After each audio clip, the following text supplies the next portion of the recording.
All right, Jess. Hey, first of all, I like Transformative Tales with Jessica. That sounds pretty fancy, right?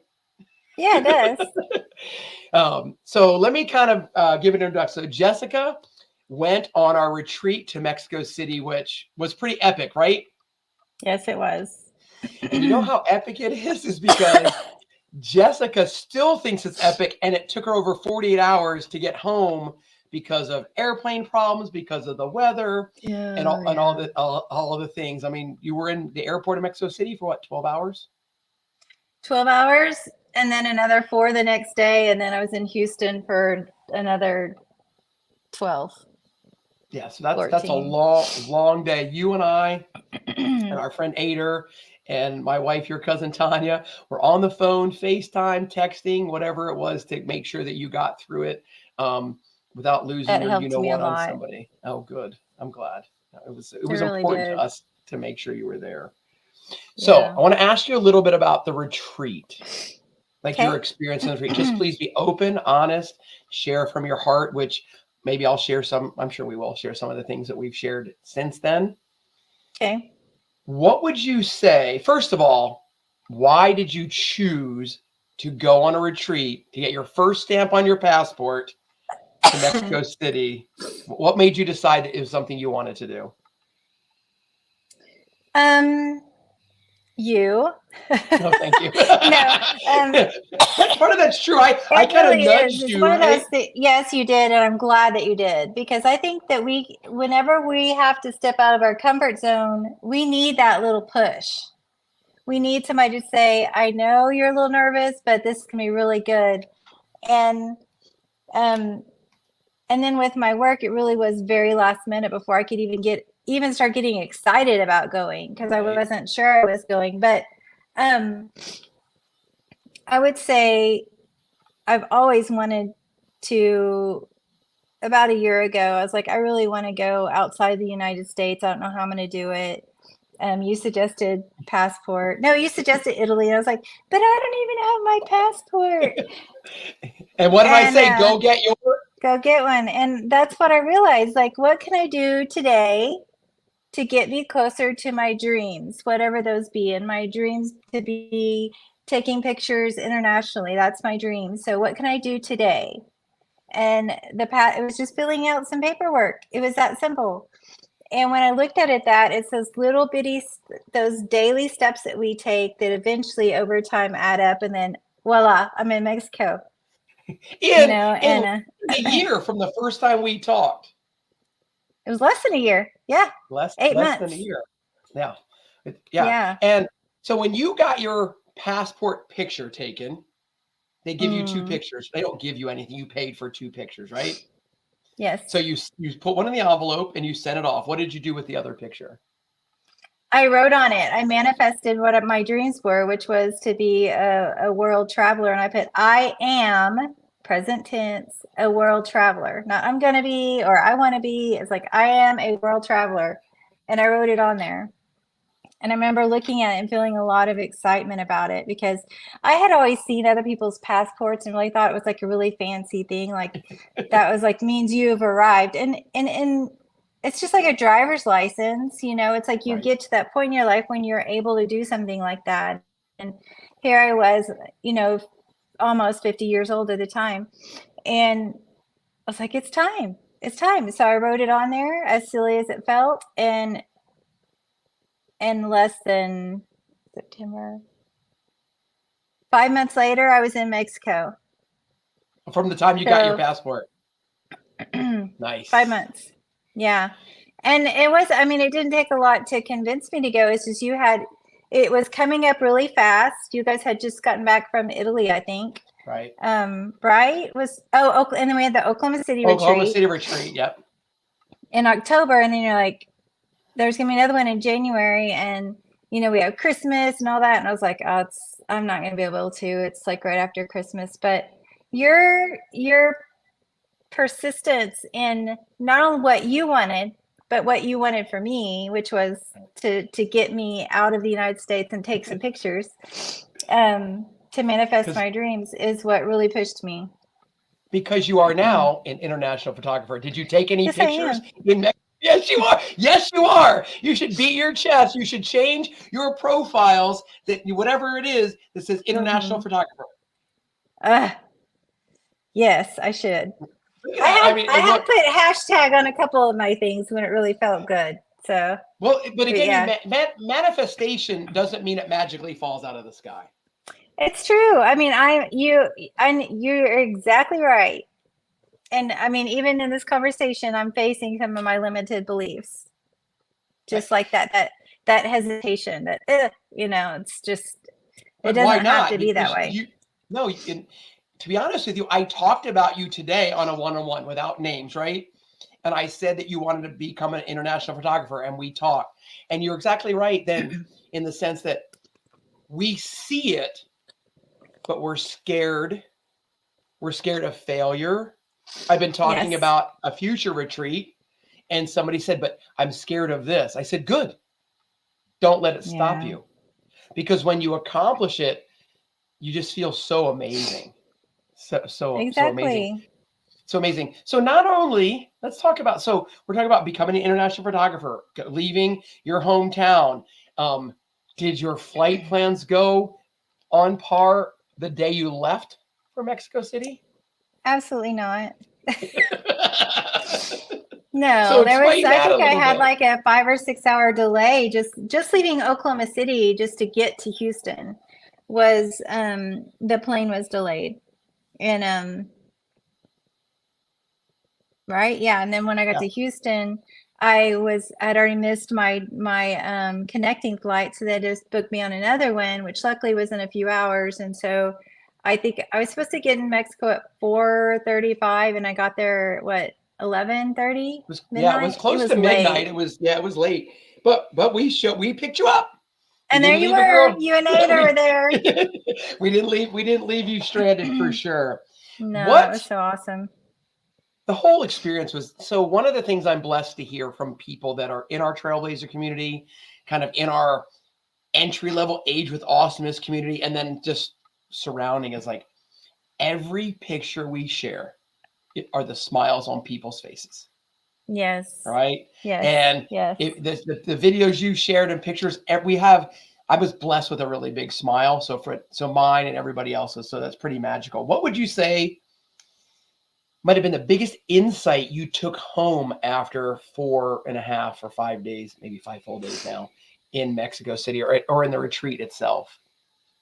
Insight would be it's totally based on a feeling, so I'm going to try to put words to it. But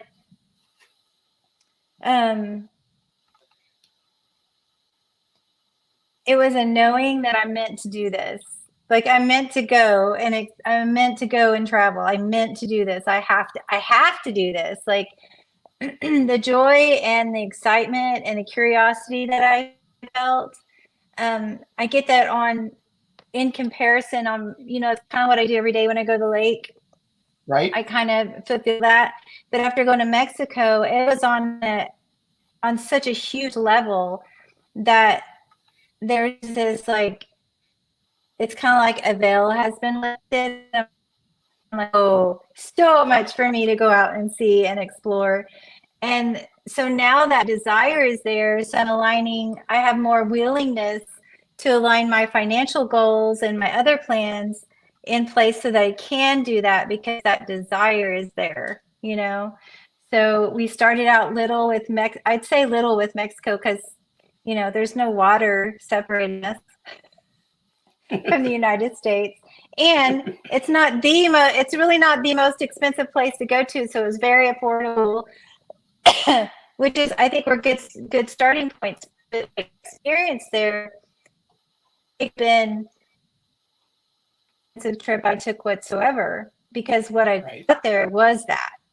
Like it was huge. It was just, I mean, I don't know how to explain it other than just this feeling of this energy that was in me that I couldn't wait to wake up. I can't wait to go explore. I couldn't wait to look around the corner. I couldn't wait to go in a cave. I couldn't wait to get, it was just so exciting. And to be with people, this was the other insight, was when you go with people who have that same curiosity and adventurous spirit, it's like tenfold better. I would agree with that. I would agree with that. When you are around a community, which is what we try to do when we plan the retreats, people are full of curiosity. Yours was so fun to watch because there would be a gate and you're like, what's behind the gate? Like, and oftentimes it's a locked gate. And most of us like, oh, it's a locked gate. Jessica, what's behind there? Stick like a 4-year-old, like a little kid. And here's the thing is, I'm not your dad. I'm like, don't do that. Yeah. Like, if you can get in, get in. You're the rule bender. You were a safe person to be. You wouldn't be like, oh, step away. I was very, special. Very curious. Yeah. Which and the things that you guys planned really, really tapped into that ability to do that, to like see things that we had never seen before. And I understand you guys had been there before, Ader had been there before. So if I had any suggestion to anybody, would be like, go somewhere you've never been before, like ever. Right. Because there's absolutely nothing familiar than the air that you breathe. Well, even that was a little not the same because of all the pollution, but right.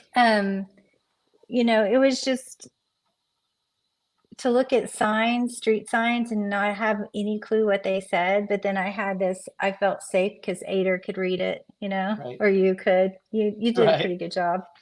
Well, I did order us coffee, and we didn't get that screwed up, right? Mm-hmm. I went to the market, and our buddy Ader, who speaks Spanish, wouldn't help me. It's like I had to get for our. I know we were at dinner in the cave, and he was like, "You guys have to order for yourself," and I was like, "Oh." But we embraced being uncomfortable. And here's the deal. We were blessed to have a safety net if we really couldn't do it. You can even point. Right. Yeah. Well, and he did give that suggestion. Was just point at it. And I did. That was a good message to try. I still don't think he understood me. But you got the right food, didn't you? I did. I did not get something I didn't want. It was the right food. But the adventurous spirit that you talk about, like, okay, had you ever eaten a cricket before? No. Will you potentially ever eat a cricket again? I will not. But you tried it, and it wasn't going. We knew it was. I mean, no, I did because I didn't want to say no, because I don't want to say no to new experiences, and I really did close my eyes and try to taste it and try not to imagine the thing jumping around in my mouth.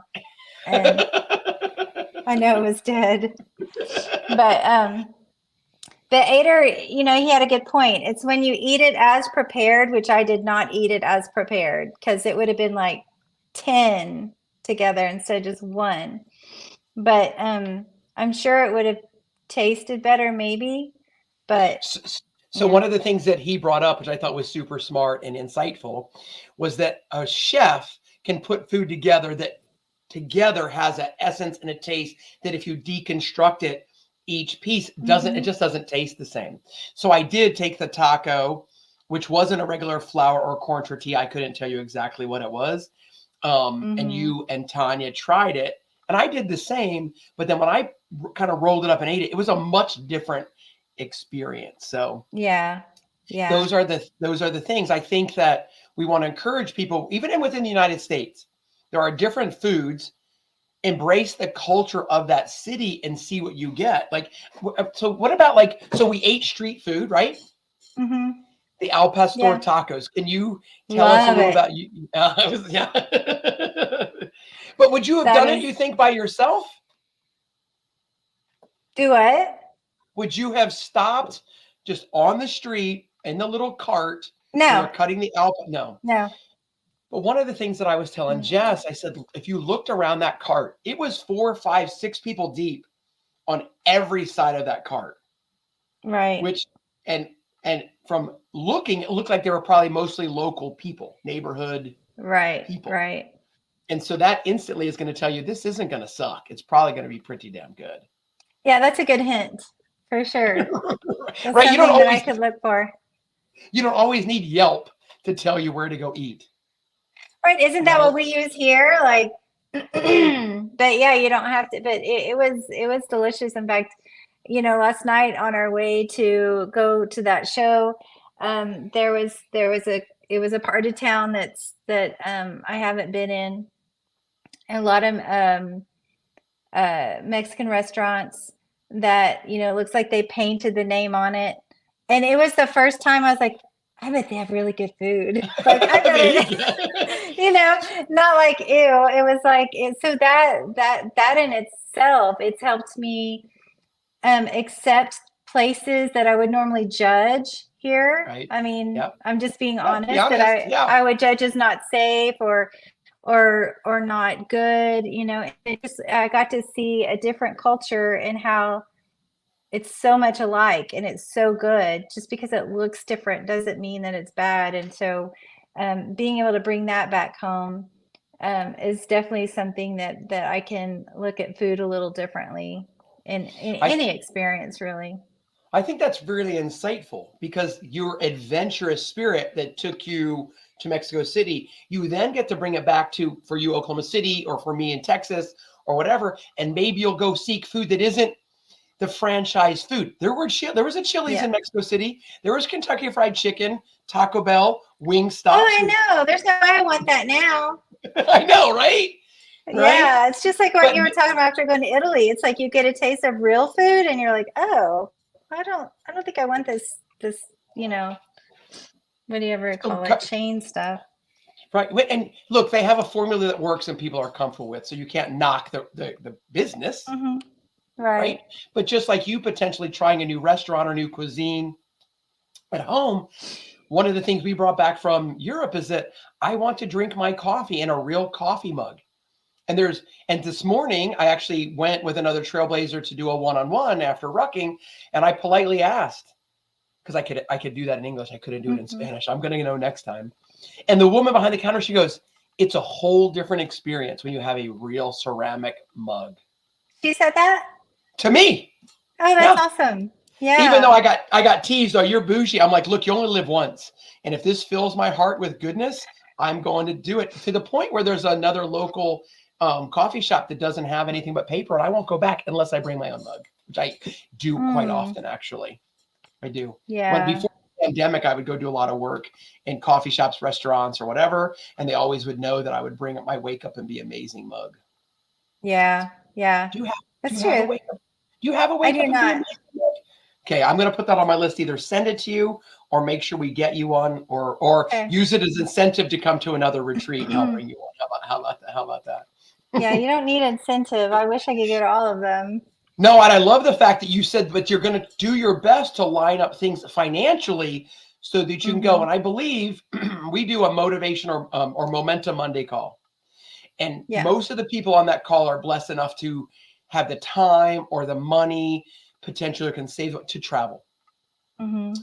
But to do it with curiosity seekers, with seekers of significance, it's a way different experience than taking your kids somewhere. Oh, so I want you to compare and contrast. I want you to compare and contrast this trip versus the one you took with the kids a while back. I think it was Colorado, right? One was like on the iPad. I don't know all the details. Can you share that? Yeah. So I took the girls to Breckenridge, and it's the first time we'd been there. First time Chloe had ever been to Colorado. Second time Hope had been there, but definitely not to this area.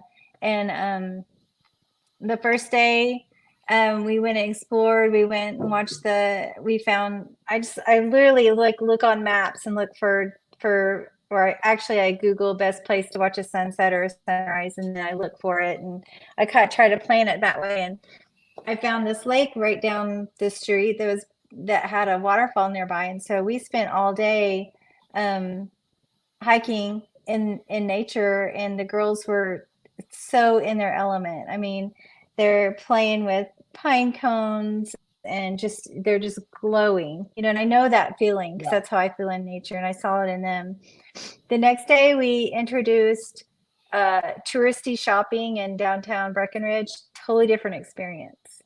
And it didn't go so well that day. They just wanted to go home or go back to the Airbnb. They were tired and cranky, and it was just totally different.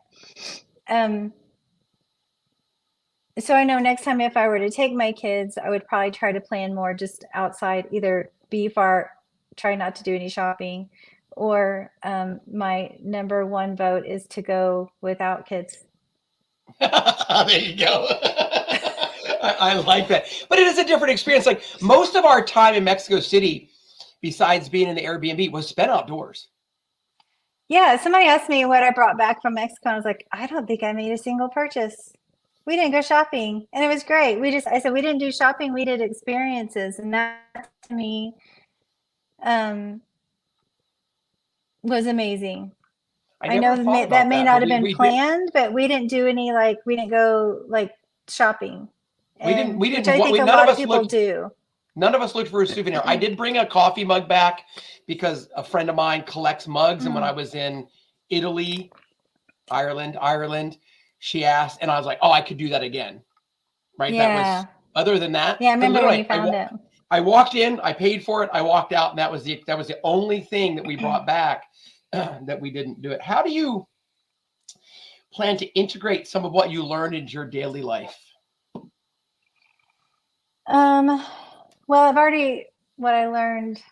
I mean, you've said some of It it, but I already, just thought yeah, as a lot of it, like the non-judgment towards things that are different, the open-mindedness to new foods, new experiences, um, the, I might not be able to go very far, but maybe just go to someplace different than the same place that I go every day.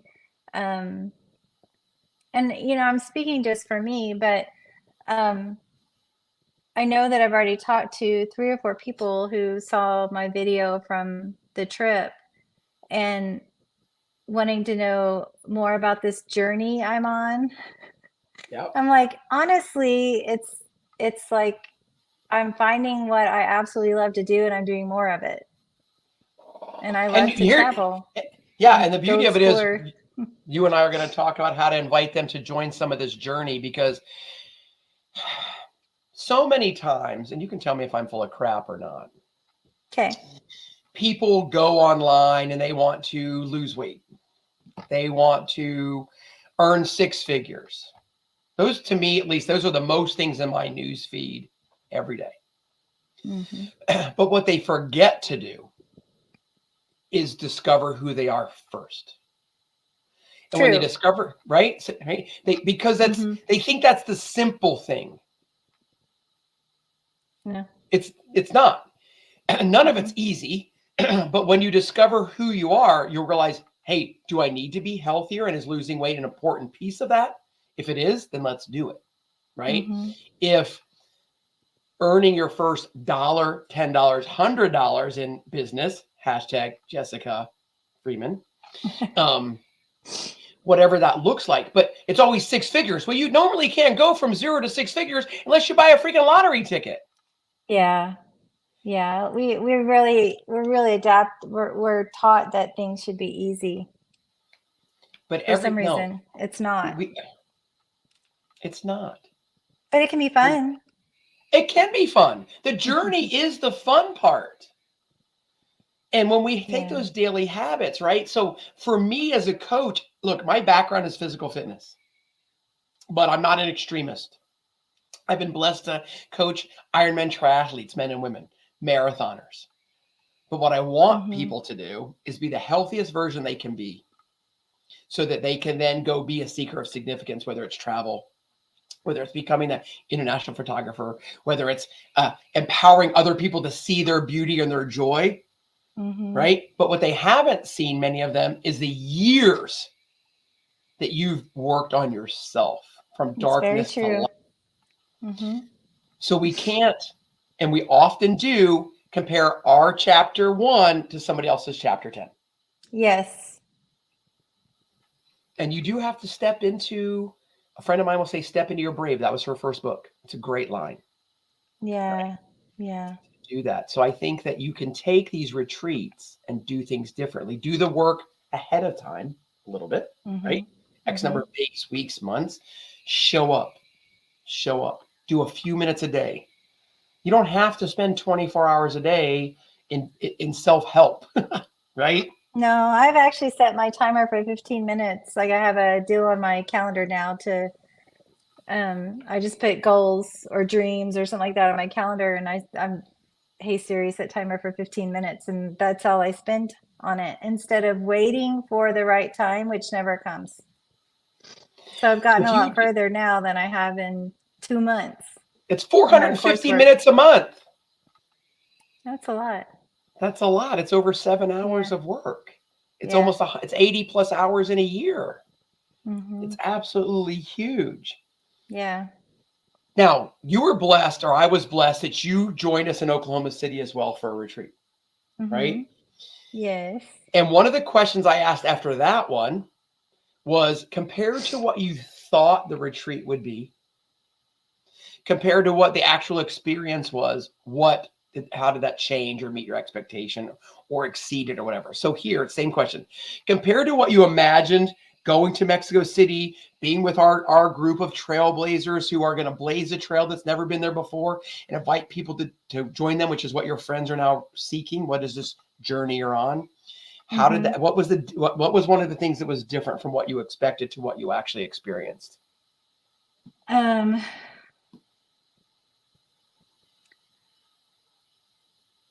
well, if I had to put a number to it, I was expecting a level 5 and I got a level 10. Nice. You know, Okay, so and a lot of go that's due to ahead. my own fears and the unknown. A lot of times when we're going to unknown, we let our fears like make us like, well, so our mind stays in this safe. I don't want to get too excited because then I don't want to be disappointed. And I don't, whatever, we all do it differently. But I knew I was going to have a good time because I was going to be with people, like-minded people. But I had no idea how much, again, I had no idea what I was going to experience there like I did. I had no idea. And I wish I could put words to it, but I can't, other than it was amazing. And I think they're all going to be different. Every experience I think the Mm-hmm. key is openness. And you were open to learning. You were open to coming, even if it was a 5, which is just average, to Mm-hmm. thinking, oh, this could suck. It could be great. I like the people, so I'll go. I have to invest time, energy, effort, and money, right? Et cetera, et cetera. So Yeah. let's take that idea and go to one of the things you do, I think, a great job is being in tune with your own personal energy. Mm-hmm. Okay. But then so Mexico City in the area has over 20 million freaking people. People. It is the largest city in North America. But what was the one thing you said about the energy of Mexico City? Well, I know you described it as vibrant, which I Yeah. definitely believe that it was. But for a city that's that big, everybody was super calm and I don't know how to explain it other than I expected people to be irritated, pissed off, with all of that. With just think about all the traffic, yelling at each other, and everybody was just doing their own thing, and they were happy and they were smiling. The customer service was unbelievable. I came back to Houston and the people were Yeah. freaking rude. I was like, wait a minute, that's not, I'm not used to You be said that treated when that we way. were texting or FaceTime, and you're like, I got to Houston, everybody's pissed off, they're all angry. They are. Like, we crossed lanes of traffic that were 6 and 8 lanes, like running. With people in the middle of it, standing in the middle of selling stuff. Right? But again, those are Yeah. things that you don't see on a brochure. No, So you one of the don't. things that people were afraid of was, is it safe to travel? And so here's the thing: don't ever put yourself in a compromising spot, whether Right. it's in New York, LA, your hometown, whatever that looks like. So in Mexico City, we're going to do the same thing, Mm-hmm. right? We Yeah. weren't. Now, that doesn't mean bad shit can't happen, but we're going to try to limit that risk, no matter what Right. it is, whatever it is, right? Mm-hmm. What about Zuchimilco? I'll figure out it. That's the canals, by the way. That's Okay. the canals. So we took, I don't know, it was an hour and a half. We paid for a private driver to It take was us two. out of town, right? Mm-hmm. And we Mm-hmm. did that to Teotihuacan too. I've been practicing these Yeah. words, which were the Yeah. Aztec ruins. Do you want to talk about either one of those, like your experience, and pick one? You can just say the canals or the pyramids. Pick one and tell us what your experience was at those. It's hard. They were so different. I would say the canal, just because there was more nature around than there was at the pyramids. For sure. And as far as that's another thing about Mexico. I didn't know there was so much green there, or mountains. Like, especially being in a big city, right? Yeah, I imagine dusty, tumbleweed, like that's what I imagined. So all these humongous pine trees and all this greenery was it was gorgeous. But the canals was just like it felt like the heart of Mexico. Like everything was just so in tune with the what I assume is the culture. Like I feel like that's a great example of what the culture is like. Very lively. You're like on this boat, which you get to go by yourself, which was super cool. You weren't crammed in there with a bunch of other people. It was just, specifically just our group.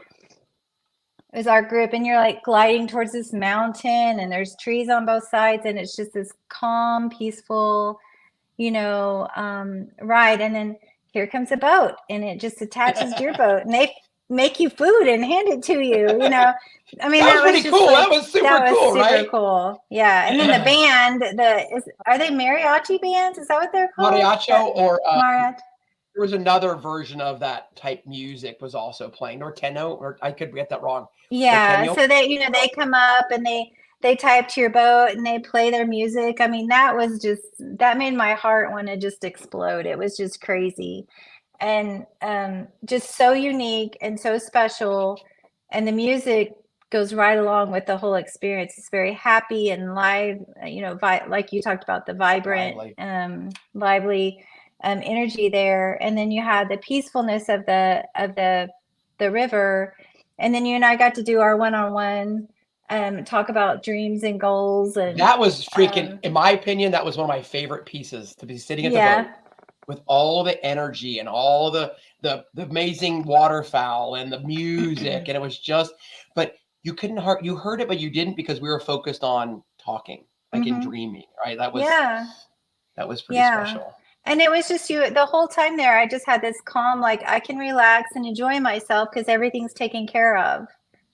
Like that's another part that you and Tanya do such a good job about the retreats, even in Oklahoma City, was like a lot of the stuff that we worry about on a daily basis. When you go on the retreat, you just sit back and have a good time. It's like going over to a friend's house and sitting on the couch and they bring you food and you're like, wait, but better. I mean, it's better, but no, it was great. I mean, it was.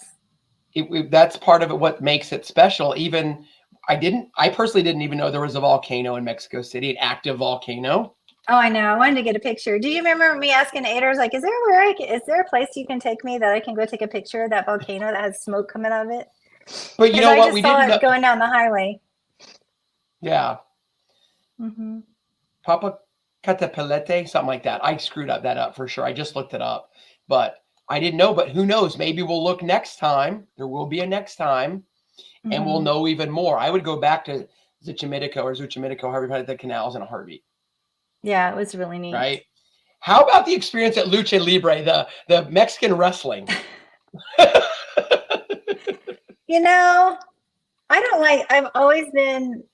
I still like fighting in general, and I was like, I don't know how I'm going to feel about this. But once you got there, I mean, even the street outside, everybody was so excited. It was like so excited. I mean, it just, you can't help with that much energy at that level of excitement. It lifts you up. It is. That's that shared energy that can help elevate your mood or whatever. And of course, you and Ada with the mask and, fighting and stuff like that was just hilarious. And we had great seats. Wow. It was really, really good.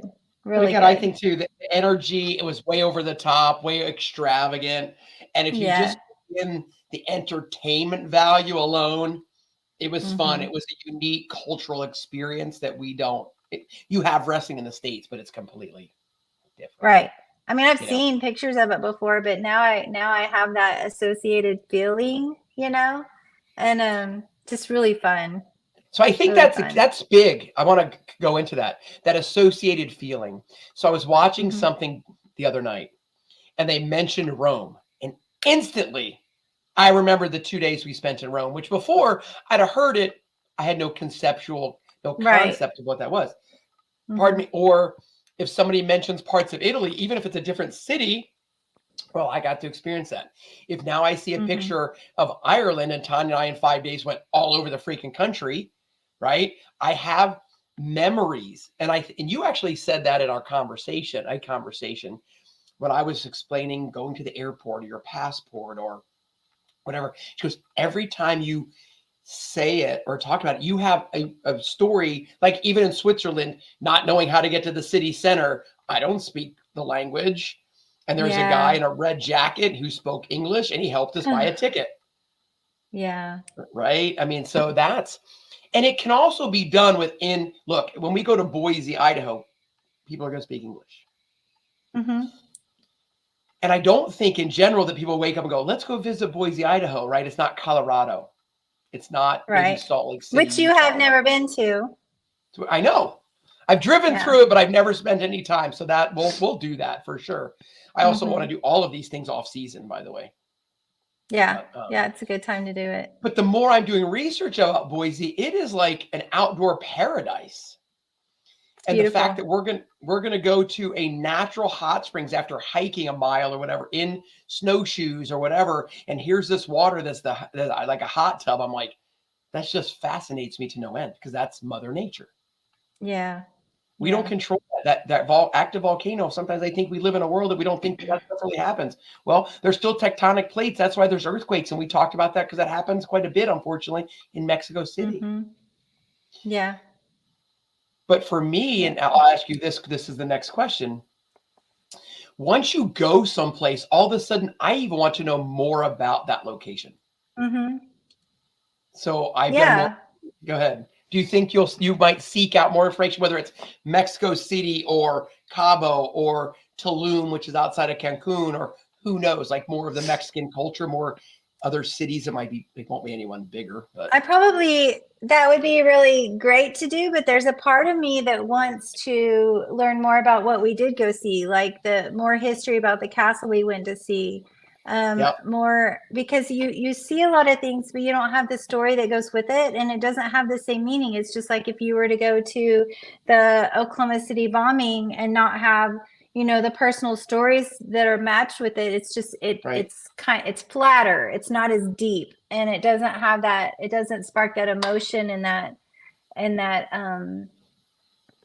your depth of appreciation for it, Right. for sure.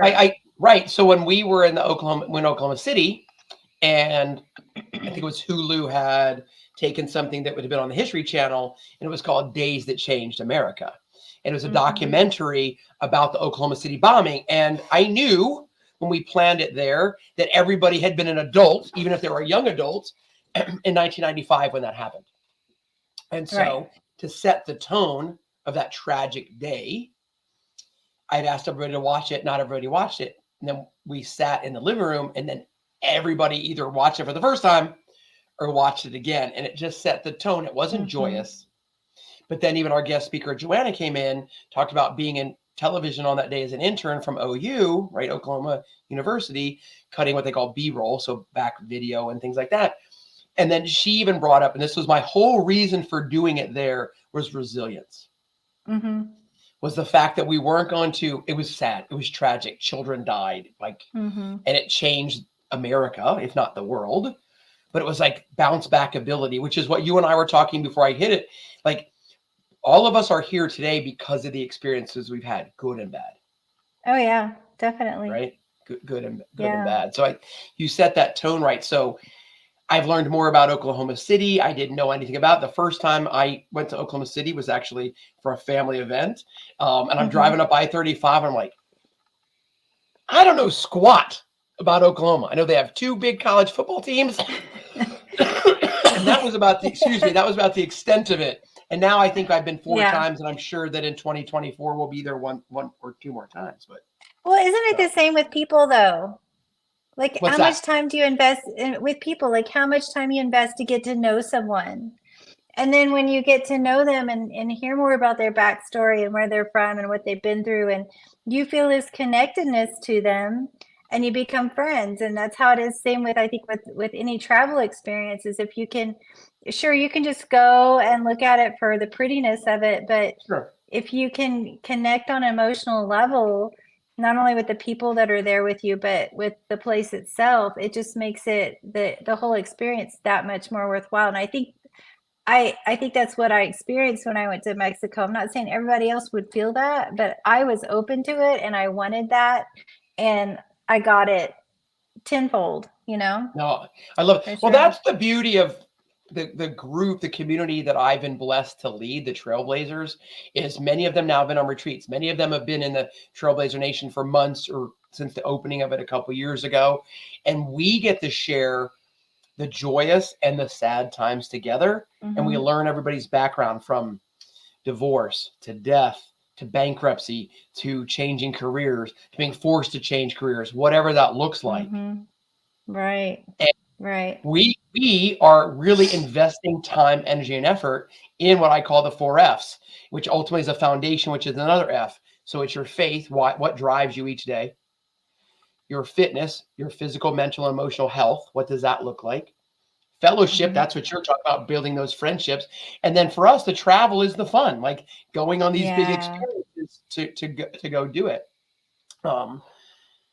I want to talk about your journey, and we'll maybe we'll finish on this. Maybe we won't. Who knows? I was famous as a basketball coach at one time in high school. I'd have the clock going. I'd say to the trainer, set it for 3 minutes, and then after it didn't work out, I'm just turn off the clock. We're going to go until I'm satisfied with whatever it is. Right. Right. So you have been really open and honest in sharing your heart with me, and I think a lot of it with the world on social media. And I'm going to see if I can find the text real quick. I can paraphrase it. I've shared it so much, right? But let's go. Hang on a second. I know this is terrible podcast time for me to say it. If I could sing, I'd sing a song while I was waiting. I know. So first of all, we'll set the tone. I'll just paraphrase it. Okay. So Jessica writes a text, and it's a back scene from the movie The Greatest Showman where they're practicing the song "This Is Me." And the director talks about the woman, I don't know her name, that's going to sing the song, and how he kept wanting her to come outside, come away from the podium and just be herself, show up exactly in the title of the song, "This Is Me." And she was afraid. She was scared, right? Yeah. And he said, and what happens next? I'm just grateful. I'll remember it for the rest of my life. And the film was rolling. So she begins to sing in her big, robust, beautiful voice. The cast of characters are in the movie are also not in their makeup or anything. She takes off her glasses. She comes from behind the podium and she begins to just feel the words in the song about not being seen and heard and loved and accepted. And I'd seen this before. My daughter actually sent it to me before the movie was released, and which allowed me to go see the movie, to actually own the movie. Like I haven't bought a movie in years, but that movie, when it was released, I bought it. And Tanya and I my wife will randomly watch it. And I'd seen this scene before at 3:58. And I'm going to drop this. I'll drop this link in the show notes when goes into the podcast. Hugh Jackman, who's the star of the show, who is visibly choked up as she sings, right? Reaches out her hand and she takes his hand. And Jessica said, "This is how I feel in the Trailblazer Nation," which I read and was special until I tried to read it out loud to Tanya, to my wife. And then we watched it and got choked up. And then I shared it with my really good friend, who's also a life coach, going through some really hard times in her life, to where we both just visually wept on screen, just like this, to the point where our retreats now, thank you, Jessica, are really all, and I think that's always been this. I just didn't know how to put it into words. Is this is me, to empower people to show up as they are, to be as vulnerable as they want to be, and to be open for growth as much as they want, right? What do they want to take from it? So I highly encourage, and I'm going to let you say why you wrote it, what your feelings were at 3:58. put yourself in that place where there's somebody there that's going to reach out their hand and help you. So tell me why you wrote it and what your thoughts are on that. Well, yeah, it has a lot to do with what I experienced in Mexico.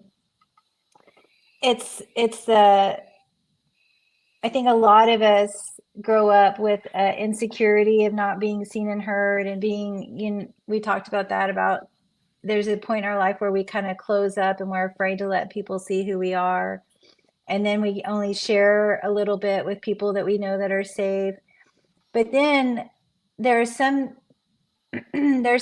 when people around you see, I'll say, the bigger you, like the bigger, what they see your potential, and they see your dreams bigger than you can, because they're not using the same filter, Right. And that's what I always felt like you had done since we first started talking. And when I told you I wanted to, be a traveling photographer, you're like, I believe in you. I believe you can do it.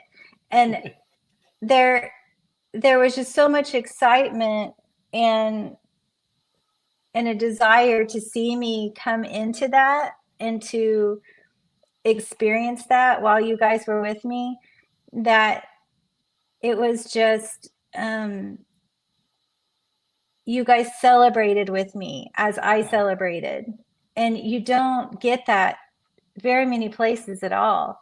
And but to have that, to have people, whatever it is, whether it's Stacy going back to school, or Bob going on that crazy ass ruck, or I'm trying to think of some of the other things that have been shared in our community. There's something truly special when people can get behind you and say, I believe in this for you. When you can't believe you can do it, I believe that you can do it.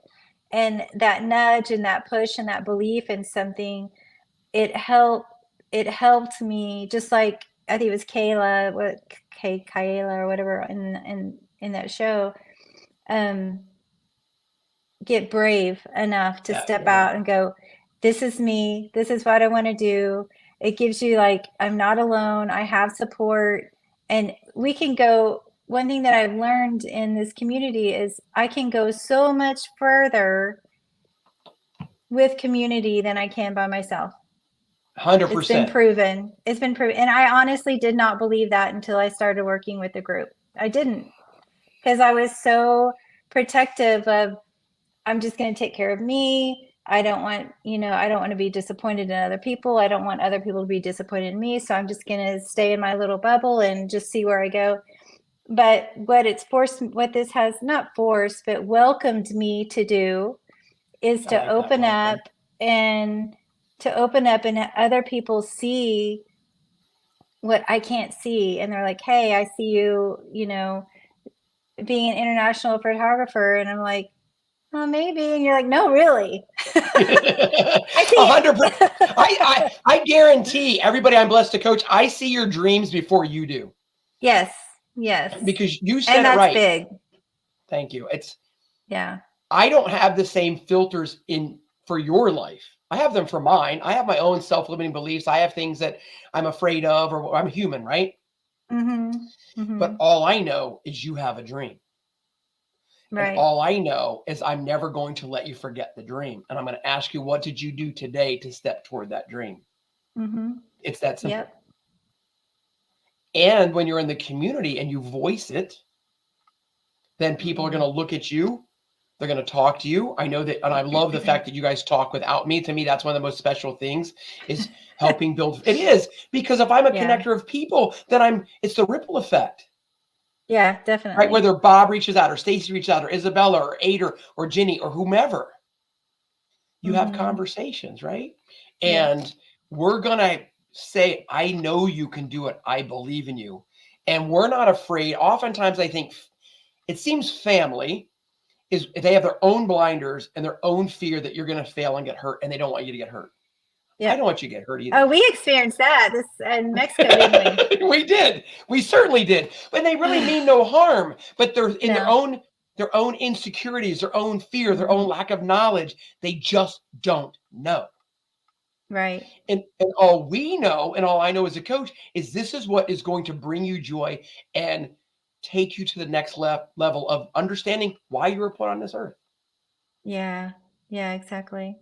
And that's the beauty of it all. So if you had one thing to share with somebody that has been following your journey, that has listened to this entire podcast, video, whatever it's going to turn into, Mm-hmm. and they thought, well, I might want to go on a retreat, or I might want to learn more about the Trailblazer Nation, what would you tell them? How would you talk? What do you Go. tell your friends? Go. Go. Save the money. Go. Just do whatever you have to do to go. I mean, prove me wrong. How about that? Like, just prove me wrong. Because I had my doubts, and I went, and I call it these little trust falls that I have with the universe, like where I'm scared and I do it anyway. And I'm like, oh my gosh, why was I afraid? And that barrier is not there anymore. Right. It's not there, and now I just want to go, and I want to go explore. And if anybody is wondering, I promise, if they experience what I experience, um, it's life changing. It really is. It really is what you say. Your little tagline: "Discover the world, discover yourself." That it's, again, I'm trying to put words to a feeling, but there's something that just got sparked in me whenever I was there. It was a really big motivation to continue to follow my dream of traveling, and how important that is to my soul to do it. Like I can get so stagnant staying in the familiar. We can get so stagnant and comfortable. And what I felt in Mexico was alive. And now that I have that contrast, I didn't have that before, but now I do. I know that I'm going to be, seeking that more than I would have had I not had it in the first place. I love that. Just explains do it. Step into the unknown for your own personal growth. You realize that when we did Oklahoma City, you'd never been to a retreat. You realize in less than 120 days, you've now been to 2, and one's international. Yeah. I know. Yeah, and if you're not watching the video, Jessica's smile is ear to ear. Her eyes are bright, and she's excited. I could just see you're like, if I had the money, or I go get the money, I would just be traveling the world tomorrow. Is that true? Yes, absolutely. Absolutely. Good. And I'm just, instead of saying I can't, I'm just going to be like, when, I'm just not yet, right? All Not yet. my stuff is going to start aligning up to that. My goals, my choices today are going to be put in alignment with that long-term goal. And I think as long as my choices today line up with that, it's going to get her faster. That's how you manifest shit. Yeah. Yeah, just like that. When we were leaving the canals, Zichimilico, Ader, Trailblazer friend, turned around, said, everybody look, there will be a time when this entire boat, 10, 12, 14, 18 chairs, whatever it was, I didn't count them, will be completely full.